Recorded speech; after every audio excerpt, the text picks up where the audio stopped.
পৃথিবীর সৃষ্টি থেকে আল্লাহ তাআলা পৃথিবীর সৃষ্টি থেকে আল্লাহর গণনা মাস হলো, আরবি মাস হলো কয়টা? এটা আমার কথা না, এটা সূরা 9 নম্বর সূরা 36 নম্বর আয়াত সূরা তাওবার মধ্যে আপনি এই আয়াতটা পেয়ে যাবেন। সুবহানাল্লাহ পড়েন না আপনি যখন, এইজন্য শুরুতেই বাজান, শুরুতে আপনার আল্লাহর সৃষ্টির মধ্যে পৃথিবীর শুরু থেকে আল্লাহ তাআলা সৃষ্টির মধ্যে গণনা মাস হলো 12টা মাসই আল্লাহ বছর সাজিয়েছেন। সুবহানাল্লাহ পড়েন না। তারপর বলতেছেন মিনহা আরবাআতুন হুরুম, বলে এখানে 4টি মাস, 12টা মাসের মধ্যে 4টি মাস দামি। সুবহানাল্লাহ পড়েন। কয়টি মাস দামি? 4টি মাস দামি।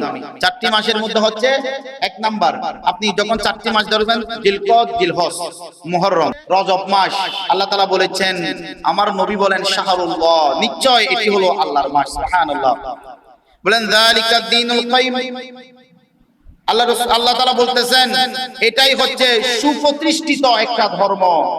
সুবহানাল্লাহ, পরিপূর্ণ একটা ধর্ম। সুবহানাল্লাহ পড়েন না। এটা আমাদের ধর্ম, ইসলাম ধর্ম, এটা পরিপূর্ণ সুপ্রতিষ্ঠিত একটা ধর্ম। তাহলে এই ধর্মের মধ্যে কোনো কমতি, বলেন না কোনো কমতি, এই ধর্ম আল্লাহর মনোনীত ধর্ম। সুবহানাল্লাহ পড়েন না। এটা হাদিসে মুবারকার মধ্যে গেলাম বাজান, আমার নবীজির হাদিসে মুবারকা, মুসলিম শরীফ হাদিস নাম্বার 2665 নাম্বার হাদিস, তিরমিজি শরীফের মধ্যে খণ্ড নম্বর 3 পৃষ্ঠা নাম্বার 108 নাম্বার পৃষ্ঠায়, নাসাই শরীফের মধ্যে খণ্ড নম্বর 2 পৃষ্ঠা নাম্বার 171 নাম্বার পৃষ্ঠায় হাদিসটা রয়েছেন। আমার নবীজি কয়, আন আবি হুরায়রা রাদিয়াল্লাহু তাআলা قال رسول الله, একটু পড়েন, قال رسول الله صلى الله تعالى عليه وسلم افضل الصيام بعد رمضان شهر الله محرم وافضل الصلاه بعد الفريضه صلاه الليل। سبحان الله। আমার নবীজি রাহমাতাল লিল আলামিন, আমার দয়াল নবী, মায়ার নবীর নবী হযরতে আবু হুরায়রা রাদিয়াল্লাহু তাআলা থেকে বর্ণিত, আমার দয়াল নবী, মায়ার নবী রাহমাতাল লিল আলামিন ইরশাদ করেন, আফদালুস সিয়ামি বা'দা রমাদান শাহরুল্লাহি মুহররম। জোরে বলেন সুবহানাল্লাহ। মাঘে মুহররমের পরে সর্বোত্তম রোজা হলো মুহররম মাসের, শাহরুল্লাহ আল্লাহর মাস, মুহররম মাসের রোজা। জোরে বলেন সুবহানাল্লাহ। মাঘে রমজান মাসের পরে সর্বোত্তম রোজা হলো মুহররমের রোজা। এইজন্য সর্বোত্তম রোজা খেয়াল করবেন, নফল রোজা মুহররমের রোজা, রমজানের রোজা এটা হলো ফরজ। সুবহানাল্লাহ পড়েন না। আমার নবী কয়, আমার ওয়া আফদালুস সালাতি বা'দাল ফরিদাতি সালাতুল লাইল, আর 5 ওয়াক্ত ফরজ নামাজের পরে, 5 ওয়াক্ত ফরজ নামাজের পরে নফল নামাজের মধ্যে উত্তম নামাজ হলো কিয়ামুল লাইল, তাহাজ্জুদের নামাজ। জোরে বলেন সুবহানাল্লাহ। এটা আমার কথা না, নবীজি বললেন। এইজন্য আরেকটা হাদিসে মুবারকার মধ্যে গেলাম, আন আয়েশা রাদিয়াল্লাহু তাআলা কানা রাসূলুল্লাহ সাল্লাল্লাহু তাআলা আলাইহি ওয়াসাল্লাম আমরা বিসিয়ামি ইয়াউমি আশুরা। উম্মুল মুমিনিন আম্মা জান আয়েশা সিদ্দিকা রাদিয়াল্লাহু তাআলা আনহা থেকে বর্ণিত, আমার নবীজি সাল্লাল্লাহু তাআলা আলাইহি ওয়াসাল্লাম আমরা বিসিয়ামি ইয়াউমা আশুরা, আমার নবীজি কয় প্রথমে আশুরার রোজা রাখার জন্য আমার নবীজি নির্দেশ দিয়েছেন। জোরে বলেন সুবহানাল্লাহ। প্রথমে কিসের রোজা রাখার জন্য? আশুরার রোজা রাখার জন্য আমার নবীজি নির্দেশ দিয়েছেন।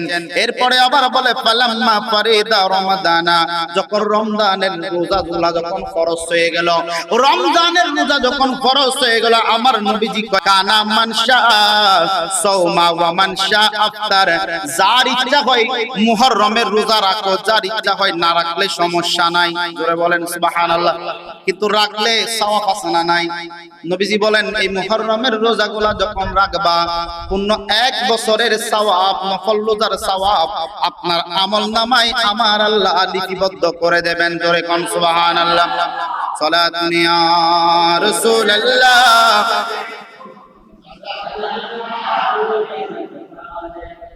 নবীজি বলেন প্রথমে আশুরার রোজা রাখার জন্য আমার নবীজি নির্দেশ দিয়েছেন যখন রমজানের রোজা ফরজ হয়ে গেছে তখন আমার নবীকে আশুরার রোজা যার ইচ্ছা হয় রাখো, যার ইচ্ছা হয় না রাখলেও কোনো সমস্যা নাই, কিন্তু রাখলে সওয়াব আমার নবীজি বললেন, জোরে কোন সুবহানাল্লাহ।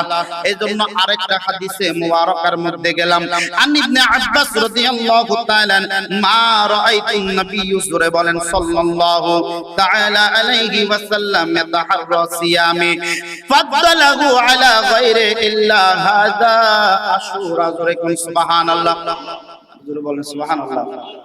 আমার নবীজি সাল্লাল্লাহু তাআলা আলাইহি ওয়াসাল্লামের সাহাবী ইবনে আব্বাস রাদিয়াল্লাহু তাআলা আনহু থেকে বর্ণিত, তিনি কয় আমার নবী রাহমাতাল লিল আলামিন, আমি রাসূল করিম সাল্লাল্লাহু তাআলা আলাইহি ওয়াসাল্লামকে আশুরার দিনের রোজার উপর অন্য কোন রোজারে প্রাধান্য দিতে দেখি নাই, জোরে কোন সুবহানাল্লাহ।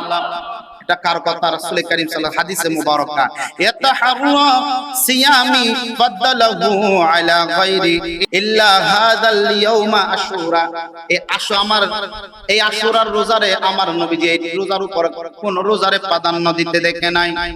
এবং আবার বলেন ওয়া হাযা শাহরু ইয়ানি শাহরু রমাদান, এবং রমজান মাসের উপরে অন্য কোন মাসকে প্রাধান্য দিতে দেখে নাই, জোরে বলেন সুবহানাল্লাহ। আশুরার রোজা এটা প্রাধান্য দিতেন এবং রমজান মাসের উপরে কোন মাসকে প্রাধান্য দিতেন না আমার নবী, জোরে বলেন সুবহানাল্লাহ। তাহলে এই আশুরা আমাদের জন্য কত উত্তম, কত উত্তম একটা এই মাস যারা পায়, আল্লাহ তওবাকারীদের তওবা কবুল করেন, সুবহানাল্লাহ পড়েন না।